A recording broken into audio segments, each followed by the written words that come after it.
बिस्मिल्लाहिर्रहमानिर्रहीम अस्सलाम वालेकुम। जी तो दोस्तों, मेरी आज की वीडियो का topic Azerbaijan itself, Azerbaijan country के रिलेटेड है। और आज मैं आपको कुछ ऐसी चीज़ें बताऊंगा जो कि बदलते हुए हालात के साथ अज़रबैजान के साथ भी पेश आई हैं। कुछ ऐसी सिचुएशंस जो कि कभी सोचा नहीं था, कभी हुआ नहीं था ऐसा।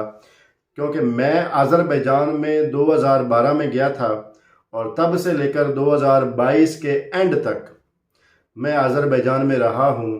और अज़रबैजान के मैंने जॉब्स का सीज़न भी देखा, मैंने फेरियों का सीज़न भी देखा, मैंने बिज़नेस का भी देखा। और एक फिर ऐसा टाइम आया कि जो बिज़नेस को लेके टॉप जो पीक थी बिज़नेस की, वो भी सीज़न मैंने देखा। और उसके बाद फिर कोविड आ गया। कोविड के बाद फिर हालात यकसर बदलते गए। अज़रबैजान आहिस्ता आहिस्ता आहिस्ता आहिस्ता बदल गया और आज नौबत यहाँ तक आ गई है कि अज़रबैजान जो है वो कोई भी समझदार बंदा वहाँ पे जाना नहीं चाहता, सिवाय टूरिज़म के। जो लोग अपने टाइम को, अपनी हॉलीडेज़ को इंजॉय करना चाहते हैं, सिर्फ़ और सिर्फ वही अज़रबैजान जाते हैं। जो बिज़नेस पर्सन हैं, जो कैरियर बनाने वाले लोग हैं, वो नहीं अज़रबैजान का रुख करते। और वो मैं बताऊंगा कि वो क्यों नहीं रुख कर रहे। उससे पहले मैं ये बता दूं कि जो लोग अज़रबैजान में, जैसे बहुत से लोग कुछ लोग ऐसे होते हैं जो ज़ियारत के लिए जाते हैं, जो कि अज़रबैजान में अहले बैत के लिए काफ़ी ज़ियारत गाहें हैं अहले बैत की, और बीइंग मुस्लिम सब के लिए वो अहमियत की हामिल हैं।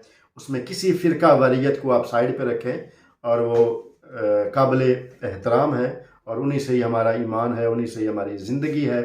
बाकी बहुत से लोग अपनी ट्रैवल हिस्ट्री के लिए जाते हैं, जो कि ईजी है।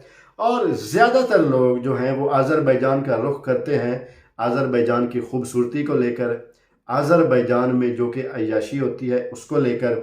अगर कोई ओपनली ड्रिंकिंग करना चाहता है तो हर स्टोर पे डे एंड नाइट उसको शराब अवेलेबल है। और उसके अलावा अज़रबैजान जो है वो ब्यूटी के लिहाज से पूरी दुनिया में फेमस है, इसकी खूबसूरती को लेकर। और बहुत से लोग अय्याशी के लिए अज़रबैजान अपना टाइम स्पेंड करने के लिए आते हैं। बहुत से दोस्त मैंने देखे हैं जो यूरोप से अज़रबैजान आए और अज़रबैजान की खूबसूरती को देखकर, अज़रबैजान के चार्म को देखकर फिर अज़रबैजान में बिज़नेस करने का दिल किया। लेकिन चूँकि वो लोग समझदार होते हैं, वो सारी चीज़ें पहले देखते हैं, वर्कआउट करते हैं, उसके बाद बिज़नेस का सोचते हैं। तो फिर जब उन्होंने देखा कि नहीं, ये बिज़नेस की जगह अब नहीं है, ये सिर्फ़ और सिर्फ विजिटिंग पॉइंट ऑफ व्यू के लिए है, तो फिर वो चीज़ें सोचना छोड़ देते हैं। तो कुल मिला के जो विजिटर हजरात हैं, जो अय्याशी करने वाले लोग हैं, जो पीने पिलाने वाले हैं, जो अपना टाइम जो है उसको एंजॉय करना चाहते हैं, अपनी हॉलीडेज़ को, वो अज़रबैजान आ रहे हैं और आते रहेंगे। बाकी बिज़नेस जो है वो ख़त्म हो चुका है।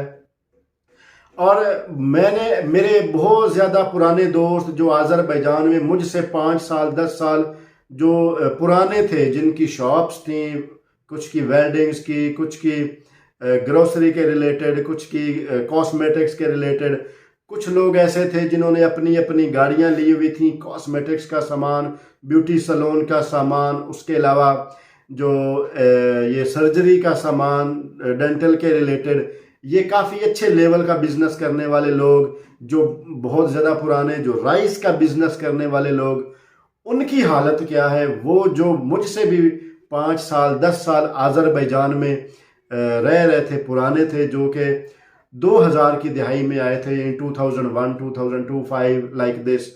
तो मैं तो 2012 में आया था, तो वो मुझसे भी 5 साल 10 साल पुराने थे। वो भी अब अज़रबैजान छोड़ रहे हैं। सब ने जैसे कि अगर पाकिस्तान और इंडिया की पॉलिटिक्स की मैं अगर एग्जांपल दूं, तो जितने भी पाकिस्तानी और इंडियन पॉलिटिशियंस हैं, उन्होंने अपने बुरे वक्त को कैश करने के लिए उन्होंने किसी न किसी अदर कंट्री की नेशनैलिटी ली हुई होती है, या फिर 10 साल 5 साल का मल्टीपल वीज़ा लिया हुआ होता है। ऐसे ही आजकल अज़रबैजान की सिचुएशन है। अज़रबैजान की सिचुएशन ये है कि जितने भी पुराने हैं उनमें तकरीबन 70-80% लोग अज़रबैजान को छोड़ के जा चुके हैं।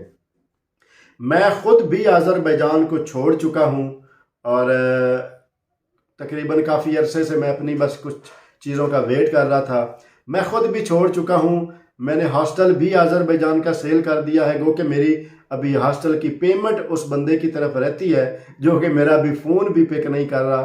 कुछ लोग ऐसे हैं जिनके जो मुझे फ़ोन करते हैं, मैं भी किसी वजह से फ़ोन उनका पिक नहीं कर सकता, तो मेरा भी वो फ़ोन पिक नहीं कर रहा। मैं नाम नहीं लूँगा, हो सकता है वो मुझे बग़ैर हिलो हुज्जत के दे, लेकिन अभी तक वो मेरे हॉस्टल का जो एडवांस मुझे उसने दिया था, उसके बाद उसने मेरा हॉस्टल सेल करके वो खुद रोपोश हो गया है।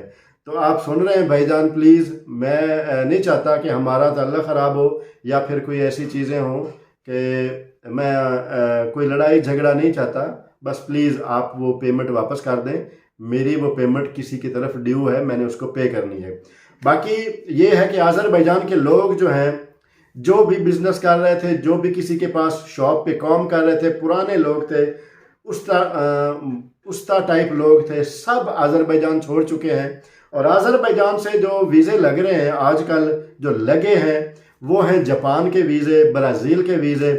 सब ने अपने अपने जापान के या ब्राज़ील के वीज़े लगवा लिए हुए हैं और 70-80% लोग अज़रबैजान छोड़ के जा चुके हैं। मैं खुद छोड़ के आ चुका हूँ। मैं इस वक्त टर्की में हूँ, लेकिन टर्की मेरी डेस्टिनेशन नहीं है।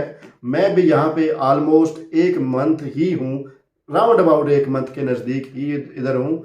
मैंने भी चले जाना है। जब मैं पहुँच जाऊँगा फिर मैं बताऊँगा, आप लोगों को शेयर करूँगा कि मैं किस जगह पे आ गया हूँ।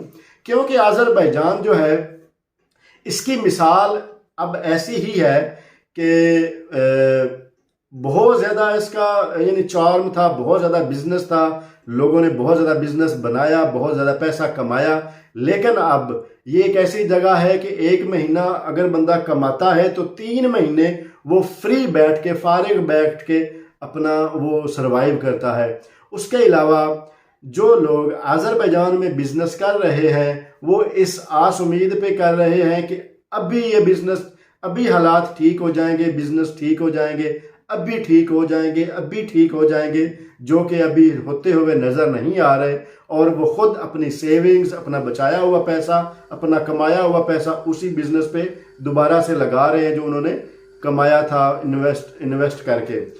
तो मैं ये मशवरा देना चाहूँगा कि जो लोग अज़रबैजान बिजनेस के लिए सोच रहे हैं, मैं उनको ये मशवरा देना चाहता हूँ कि अगर वो बिजनेस TRC ओपन भी हो जाती है तो भी अज़रबैजान में बिजनेस के कोई चांसेस इतने ख़ास नहीं रहे, क्योंकि उसकी जो शराइत हैं वही सुनने को बहुत ज़्यादा सख्त आ रही हैं। जो आप कमाओगे वही आप वहाँ पे लगाओगे।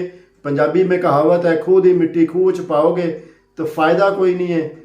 सोचें, इस बात को समझें। अज़रबैजान बिजनेस के लिहाज से बेहतर नहीं रहा।